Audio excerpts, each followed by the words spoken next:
Hi, I'm Alex James, and this is What's Your Story? And my guest is Alex Leff, who is in his car. Hmm. We were going True. to be doing this from his home. I can't tell you, viewers, and you're probably not interested anyhow, how many times Alex and I have tried to do this story. So this is just sheer determination. Alex is in Absolutely. his car. We're going to do it now. So Alex, tell me a little bit about well, your story. I don't want to introduce it because I don't want to get any of it wrong. It's such a fascinating story about your granddad. So tell me a little bit about him. Yeah, well, thanks for having me. And yeah, really excited we're finally getting a chance to talk. It's always an honor to speak with another Alex. Um, and yeah, so this is the documentary that we just completed is called Cycle of Memory. And it's in one hand we've been working on it since we started filming a few years ago, but also on the other hand it kind of first started working on it ever since I was 6 years old, listening to my grandfather's stories. And Grandpa Mel was soft spoken and didn't share too much, but he was very playful with us. We'd play checkers, we'd wrestle over him like he was King Kong, and we'd have to crawl all over him while he'd fight us off with pillows. And when he would share with us, the main story that he would tell us again and again and again was about Grandpa Mel's bike ride adventure. And he biked all the way from Brooklyn and New York City to the city of Philadelphia with his best friend George. It was a 100-mile trip. They did it in just 2 days. And they were 16 back in 1945. And it became this like larger than life heroic journey that he went on. I'm sure parts of it were exaggerated here and there. Um, and I always grew up hearing about this. It was very inspiring to me and my younger sibling, Kobe. And we would go on our own bike adventures kind of with that in mind. And he would tell me, this is a adventure I would never forget. And that kind of rang in my ears as he was starting to lose his memory to Alzheimer's. And How I old was found he when he started to get Alzheimer's? a good question. So he must have been just early 70s when he first had the diagnosis, but he had a long decline. So he lived for about 15 years with Alzheimer's, with at So the time, not sure what it was. did you as a family start to recognize that he was losing his memory, or did he notice it first of all? I think that, it's funny because it was so subtle at first. And I was so young when it started that I wasn't aware, at the age of 10 that he was becoming forgetful, because that's just kind of, from my Mm. perspective, that's just how, grandpa was. Um, but he was so mechanically minded and really gifted at fixing things that I remember as a teenager, he was staying with us and our fan in our bathroom was making some weird sound and he went to go fix it, but he kind of took it apart and then kind of couldn't figure out how to reassemble it. And Mm. I remember thinking like, that's weird. He usually could do anything like that. And then by the time I was 16, he was a driving instructor for years, and cars were always super important to him. And he taught me how to parallel park. And he was able to still teach me how to parallel park. I still remember his advice every time I do it.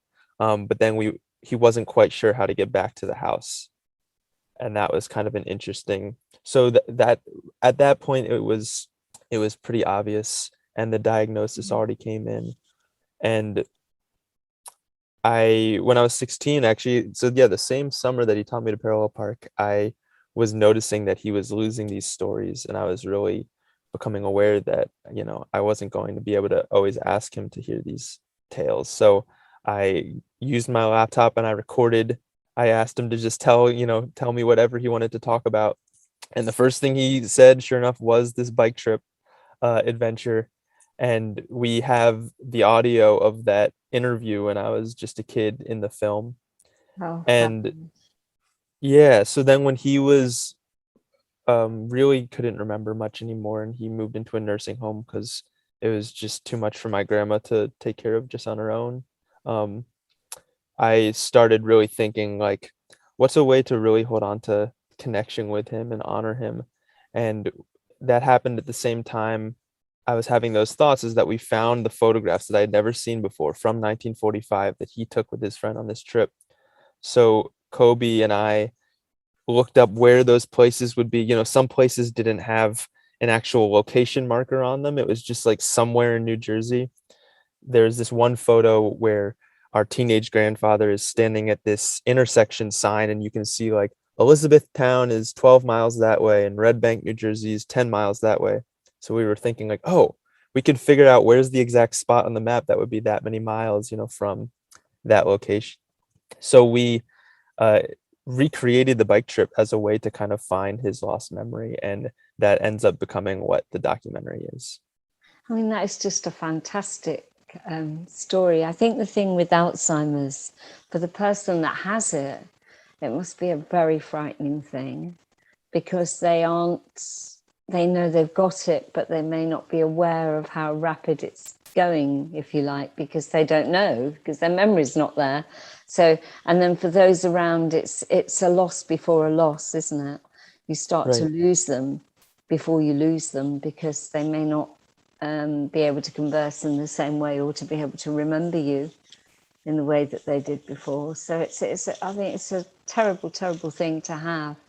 But what a lovely way to capture him, and how fantastic that he did that trip. So you did the trip and you filmed it, didn't you? Yes, that was the idea, is that we'll turn this bicycle trip and the journey of us kind of trying to track down these memories into the film. And the film is the journey itself, but it's also keeping in touch with the people who are holding the memories for him. So it's staying with my grandma throughout the year, who's now had to learn how to live alone for the first time in her life at the age of 90. You know, she talks Wow. about going straight from her father's house to her husband's house, um, and now having to be alone. And it's kind of like a coming of age story for her in a bizarre way that I found very meaningful. And then tracking down his childhood best friend, George, who's still at the age of 90 riding his bike. Uh, Wow. which is pretty amazing. And getting to kind of learn more about my grandpa through these people really had me think a lot about how our memories aren't just inside of us, but we sprinkle them in the places that we used to be, and then we share them with the people in our lives. And even when we lose our memories, as tragic as that is that just to kind of see really viscerally that my grandpa's memories and the moments of his life are still out there in these people and places. Because you captured it, didn't you? You captured him. You've got it there. So where is the film sort of out there now? Can people see it now? We are just beginning our distribution journey. It's funny, you know, with making a film, that it takes so long just to make it, and then once you make it, you have to take just as long to get it out there. So we have our website, cycleofmemory.com, and folks can join our mailing list and be among the first to hear about the public screenings that we're going to be starting. Right now, we're working with partner organizations, Alzheimer's groups, senior centers, um, intergenerational organizations, to bring it with them, because we'd love to really use our film to be a tool that organizations can use to complement the work they're doing. I think you get a lot of people wanting to do the same thing that you were doing, because I think we kind of always think that we can do things tomorrow, don't we? We think, no, yeah, we'll do that tomorrow. We'll definitely go and do that. But then suddenly tomorrows are gone and it's too Yeah. late. So it's really, really important, I think. Yeah, I definitely want audience members to come away with the film feeling like, wow, you know, the people in my life now are so precious, and like this is the time to ask them to hear their stories and to share those memories. Mm. I also like the idea of someone thinking like, you know, if my grandchildren or hypothetical grandchildren were to recreate my journey 75 years from now, you know, what are the locations that they would go to? What are the places in my life that have been important to me? I think, I've been sort of thinking about what happened with COVID, and I think what it did was magnified our isolation for many of us, where people have lived alone, but they've been able to go to work or to the gym or to do things, but suddenly those things taken away, and it really does magnify if you're on your own, away from family. And I think also we are tribal creatures. We need that connection with family. It's what makes us human. Knowing our roots and being part of something makes us human. And I think that is the sound still good? It's You so still good. hear me in the car? Yes. Yeah. And I think so. It's really important that we have that, because it's what makes us us. And if we lose that Absolutely. sense of where we came from and who our family are and what our histories are, then we start to wonder, who are we then?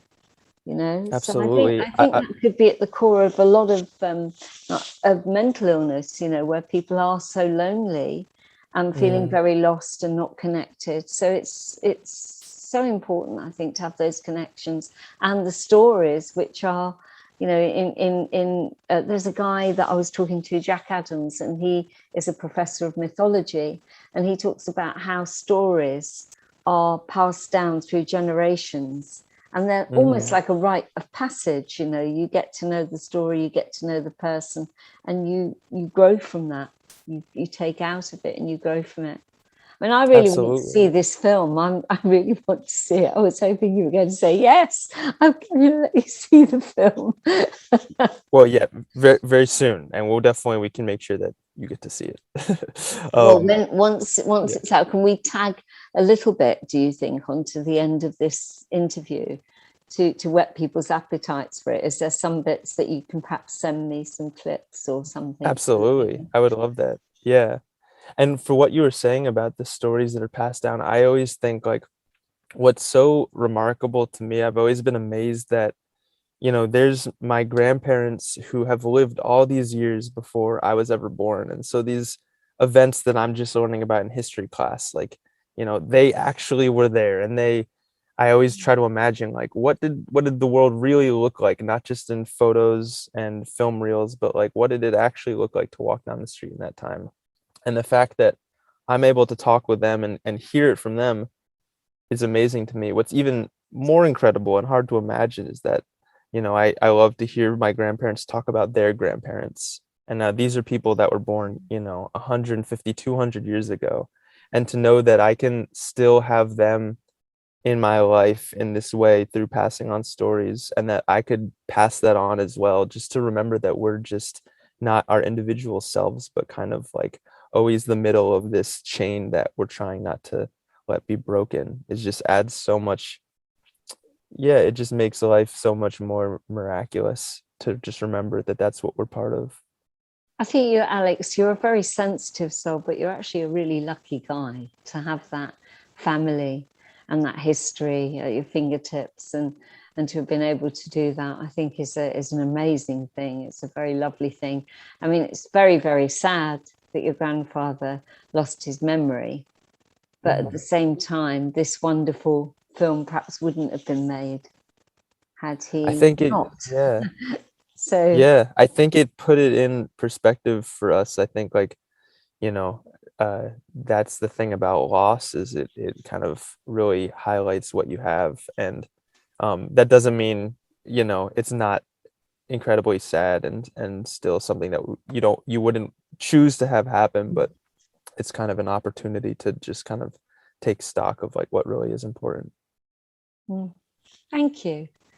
Thank you so much. Is there anything else that you would like to say before we wind up this interview? I think it's so funny that you're sitting in your car, actually. I know. Well, it's much quieter here than it was at my house with the construction, so I think Thank it you for worked out. troubling to do that. Absolutely. I should have been on my bike riding down the street, would have been the most appropriate place to be doing it.